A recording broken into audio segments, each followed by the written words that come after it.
In the heart of Africa, where the sun rises like a golden drumbeat and the earth breathes with the rhythm of ancient footsteps, lie stories few have ever heard.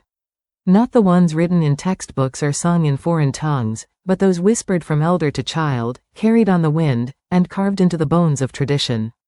This is the story of a boy named Malio, and his journey through the sacred rituals of the tribes that stretch across the continent, from the highlands of Ethiopia to the forests of Congo, and the plains of Kenya to the sands of Mali. Malio was born into the Dagara tribe of Burkina Faso, a people who believed that every soul chose its family before birth. According to the elders, before he took his first breath, Malio had met with the ancestors in the spirit world. There, he was given a purpose, a path, and a name. The naming ritual, called Jibenbi, was held under the full moon. The village gathered around a circle of fire while the diviner, an elder known as the Contambal mediator, chanted and poured libations on the earth. He listened to the spirits as they whispered Malio's true name, not the name he would use in the market, but the one only the spirits knew. As Malio grew, he began to notice that everything in his world was sacred. When the rains fell, his mother danced barefoot in the mud, thanking the spirits of water. When the goats gave birth, his father lit incense to honor the fertility ancestors. Life was a cycle of rituals, each one binding the people to the unseen forces around them. One of the first major rituals Malio would witness was the coming-of-age ceremony, a tradition that varied across tribes but always carried deep spiritual meaning. When he turned 13, his father took him on a journey across tribal lands to learn how others honored this sacred transition.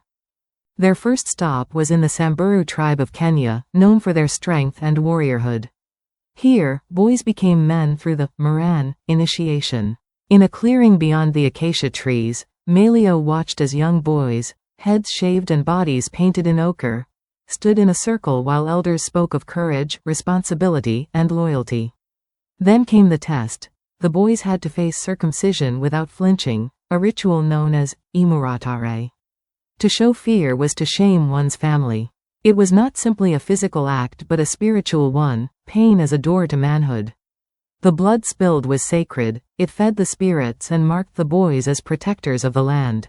In the Omo Valley of Ethiopia, Malio witnessed a different kind of trial. The Hamar tribe performed the bull jumping ceremony, a spectacular ritual for young men entering adulthood. One by one, boys stripped naked and lined up. In front of them stood rows of bulls, backs slick with dung and dust.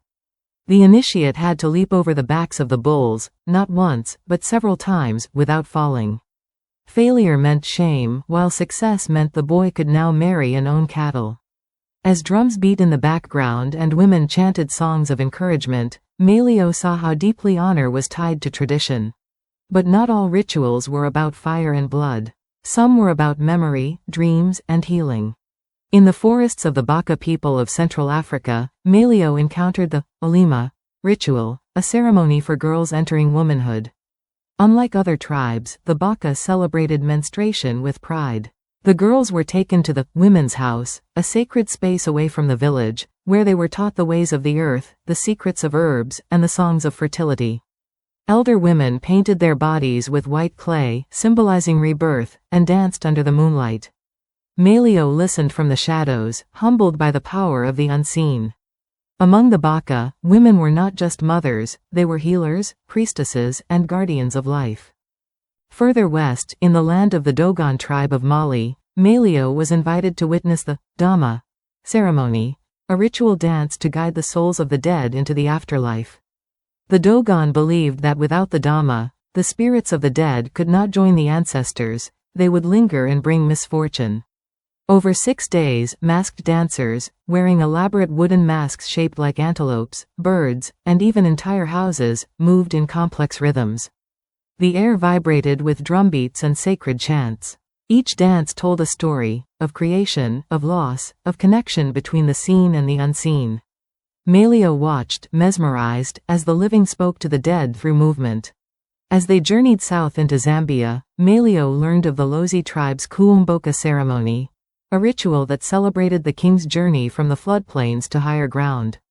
It was more than migration, it was divine theater. The king, or Litunga, dressed in royal garb, sailed in a massive ceremonial barge called Nalikwanda, escorted by warriors beating drums carved from sacred trees. Thousands lined the riverbanks, singing praises and offering gifts. It was a reminder that leadership itself was sacred, guided by ancestral spirits and protected by ritual. One of the most mysterious rituals Malio witnessed was among the San people of the Kalahari, the trance dance, also known as Kia. Around a fire, the entire community gathered, and the healers, both men and women, began to dance. As the tempo increased, the dancers entered a state of trance. They collapsed, convulsed, cried, and screamed.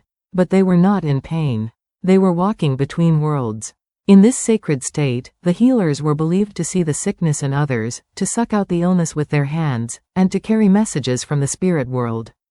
Malio watched as a woman fell to the ground and began to speak in the voice of her deceased grandfather. The villagers did not fear it, they wept, laughed, and sang.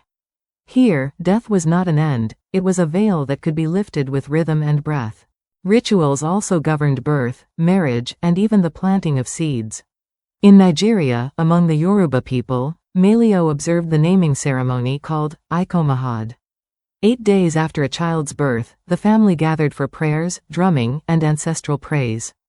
The baby was passed from elder to elder, each whispering blessings into its ear. The name given was not just identity, it was prophecy. Some names meant, joy after suffering, others, child of wealth, or, he who brings light. The Yoruba believed that names held power, they shaped destiny. In Ghana, among the Ashanti, Malio was invited to a traditional wedding ceremony. The groom's family arrived with gifts, kola nuts, drinks, fabrics, and money. They knelt before the bride's family, asking for her hand. The elders spoke in proverbs and riddles. The couple shared a drink from the same cup, symbolizing unity. Drums played, and the elders blessed the union with libations and prayers to the ancestors. Here, marriage was not just between two people, it was between two lineages, two histories, two spirits entwining under the eyes of the past. But not all rituals were grand. One evening, back in his village, Malio sat with his grandmother. She was blind, but her eyes seemed to see more than most. As she ground herbs in a clay bowl, she told him, ritual is not always ceremony. Sometimes it is the way we greet the sun. The way we pour the first drink for those who came before. The way we listen to the trees. Ritual is respect made visible. He thought of the countless rituals he had witnessed, some wild, some quiet. All of them bound by a single truth: African rituals are not performances. They are relationships. With nature. With ancestors, with the unseen. Every drumbeat was a prayer. Every scar, a memory. Every mask, a mirror of the soul. When Malio returned home, he was no longer the same boy. He carried with him pieces of each tribe, each ritual. He remembered the chants of the Dagara, the fire dances of the San, the wisdom of the Dogon masks. He understood now why his mother knelt before the fire each morning, why his father spoke to trees before cutting them, why his grandfather never ate without first offering food to the spirits.